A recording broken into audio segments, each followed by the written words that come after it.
У кого долго не проходящий кашель, прям такой лающий, что все болит и невозможно нормально спать, я вам сейчас покажу один простой рецепт, в котором всего лишь 2 ингредиента.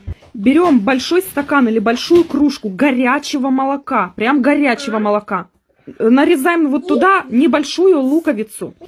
Режем очень-очень мелко, максимально мелко. Кидаем все это в молоко, накрываем блюдечком и даем настояться. Минут 15-20. Дальше луковое молоко процеживаем и выпиваем. И буквально за несколько дней кашель проходит.